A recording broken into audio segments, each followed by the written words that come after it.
O comércio foi a primeira mola propulsora da economia de Joinville. É que a maioria dos imigrantes europeus que chegou a esta colônia era de origem urbana.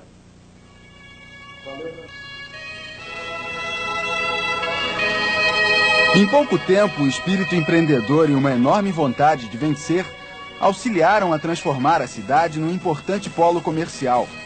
E foi o comércio que possibilitou a acumulação necessária para o início da expansão industrial. Ainda hoje podemos encontrar os remanescentes desse tempo. São lojas tradicionais, como a Casa Tilpe. No final do século, ainda é possível comprar aqui uma série de produtos coloniais. Salame caseiro, fumo de corda, bengala, lamparina, máquina de cereais, essa sela de montar e esta mantegueira. Exatamente como faziam os primeiros habitantes da região. Vender esses produtos ainda hoje é uma questão de necessidade ou de tradição? É os dois ao mesmo tempo. Eu acho que é uma questão de necessidade e também de tradição. Agora, o comércio de Joinville se modernizou muito nos últimos anos. Como é que o senhor vê? Eu realmente eu tenho acompanhado, mas o estilo da casa é isso aí. Eu acho que é tradição. É lindo um tipo do tipo da loja, desse estilo, no centro da cidade como Joinville. E tem ainda a Casa Piper, que abre as portas desde 1913. As relojoarias Cliques e Balmer, estabelecimentos quase centenários. O perfil econômico de Joinville se alterou muito de lá para cá. E pela própria situação geográfica de Joinville, que é uma cidade plana, houve nos últimos anos uma grande expansão da área comercial para os bairros, coisa que até há poucos anos não acontecia, havia uma grande concentração no centro da cidade. E isso propiciou que uma multiplicidade muito grande de empresas pequenas, familiares, geridas por famílias, pudesse se desenvolver. E esse é hoje exatamente o perfil do comércio de Joinville. A força do comércio está num número muito grande de pequenas empresas geridas de forma familiar, que se aproximam do consumidor, procurando mais do que vender um produto, prestar um serviço ao consumidor.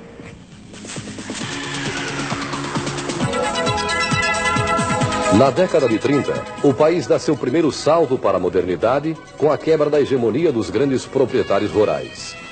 Com a eclosão da Segunda Guerra Mundial, a economia brasileira entra no ciclo da substituição das importações e dá um considerável impulso à industrialização da cidade. Passa-se a fabricar aqui o que antes era comprado em outros países. E o início da década de 50 marca a decolagem do que seria o terceiro polo industrial do sul do país. Os descendentes dos primeiros imigrantes passaram a comandar, à frente de empresas de origem familiar, um surto de prosperidade. Oficinas de construção, serralherias, funilarias, pequenas empresas de recondicionamento de veículos e uma vocação para a indústria pesada são instrumentos evidentes de prosperidade. Deller, Buschli, Duat, Lepper, Schneider, Wetzel, Schmidt, Hansen, Hagemann, Stein e Nilsson são agora nomes que identificam não apenas as famílias, mas de líderes de um dos mais importantes processos de desenvolvimento deste século. Qual é a diferença do modelo econômico catarinense para o modelo econômico brasileiro? A diferença principal, e a gente está experimentando isso na própria Associação Comercial e Industrial de Joinville, é que, primordialmente, nós estamos sempre a trabalho, a serviço em prol da iniciativa privada. E o que se constitui, inclusive, na nossa missão. E através da representação, dar o apoio ao empresário joinvilense, essencialmente, principalmente, e também à própria comunidade. Nesses 80 anos de história, a associação deixou de fazer mais do que podia? Não, porque sempre o esforço foi, eu diria, máximo, dentro das condições ambientais, dentro das circunstâncias todas, o esforço foi feito o máximo possível, honestamente. Isso explica porque as taxas de produtividade aqui são as mais elevadas do país. E também a transformação em poucas décadas de pequenas em médias e grandes empresas. Além disso, Santa Catarina tem um dos maiores índices de democratização do capital no país. num regime de respeito ao pequeno empresário, desenvolve-se dentro desse modelo uma experiência inovadora de subcontratação, estimulando a criatividade e dinamizando o parque industrial. Transformada em números, a realidade joinvilense impressiona qualquer sociólogo ou economista. A partir da década de 50, a evolução industrial avança por saltos. Em 25 anos, o número de empresas quase duplicou. Das 325 indústrias de 1950, a cidade passa a ter 500 em 1975. E nos últimos 15 anos, o crescimento foi vertiginoso. Em 1990, a Secretaria de Planejamento da Prefeitura registrava a existência de 850 estabelecimentos industriais, que somam quase 1.500 se contarmos as pequenas e microempresas. O número de empregados na indústria acompanha essa evolução. Eram pouco mais de 7.000 trabalhadores registrados em 1954. 10 anos depois, Joinville passa a ter mais que o dobro. E de 1975 a 1990, os números quase triplicam. A industrialização acelera o crescimento urbano e, a partir da década de 60, Joinville experimenta uma verdadeira explosão demográfica.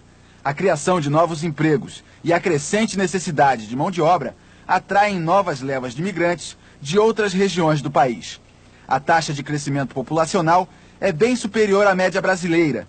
Eram 185 habitantes no ano de fundação do município, quase 20.000 no início do século, 70.000 em 1960, 235.000 em 1980 e 450.000 no ano passado. Segundo estudos da Prefeitura, se essa tendência for mantida, até o ano 2000 Joinville deverá ter mais de 600.000 habitantes.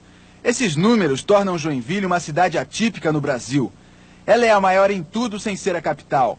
É o maior polo industrial do estado, consome mais energia elétrica, arrecada mais impostos, exporta e importa mais que qualquer outra cidade catarinense, e seu faturamento industrial gira em torno de 12 bilhões de cruzeiros por mês. Na criação deste modelo, Dieter Schmidt destaca-se junto com outros empresários.